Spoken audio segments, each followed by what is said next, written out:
Dengue সচেতনতায় cycle rally করল গোঘাটের ভাদুর গ্রাম পঞ্চায়েত। আজ মঙ্গলবার সকালে ভাদুর গ্রাম পঞ্চায়েতের পক্ষ থেকে গ্রাম জুড়ে একটি র্যালি অনুষ্ঠিত হয়। র্যালিতে সামিল হয়েছিলেন ভাদুর গ্রাম পঞ্চায়েতের প্রধান সেরিফা বেগম, উপপ্রধান রাজকুমার কোলে সহ পঞ্চায়েতের প্রতিটি সদস্য।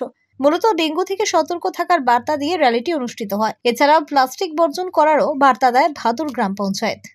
আমরা আজকে বেরিয়েছি ভাদুর গ্রাম পঞ্চায়েতের পক্ষ থেকে যে ডেঙ্গু সচেতনতা করতে, যাতে সবাই মশারি খাটিয়ে বাড়িতে শোয় এবং কিছু হলে যাতে খোঁজখবরটা নিয়ে তার প্রতিরোধ করা যায়, তার জন্য আমরা আজকে বেরিয়েছি। এবং যেখানে সেখানে প্লাস্টিক ফেলা চলবে না এবং পরিষ্কার পরিচ্ছন্ন রাখতে হবে। সমাজকে সুস্থ রাখার জন্যে আমাদের এই সমাবেশ, এই সাইকেল সমাবেশে আমরা সবাইকে একে একে মানুষকে সচেতন করতে চাইছি, যাতে প্লাস্টিক বর্জন করে এবং ডেঙ্গু প্রতিরোধ করে।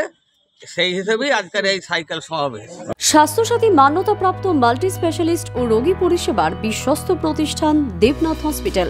রয়েছে ICU, NICU, USG, TLH, dialysis বিভাগ, ল্যাপারোস্কোপিক, শল্য, অর্থোপেডিক, ডিজিটাল এক্স-রে, বন্ধ্যাত্ব চিকিৎসা সহ উন্নত চিকিৎসা পরিষেবার আরও একাধিক বিভাগ রয়েছে। ঔষধের দোকানও। আমাদের ঠিকানা বাসুদেবপুর মোড়, আরামবাগ, হুগলি। যোগাযোগ নাম্বার 8373074998। এছাড়াও যোগাযোগ করুন 8373074999 এই নাম্বারে।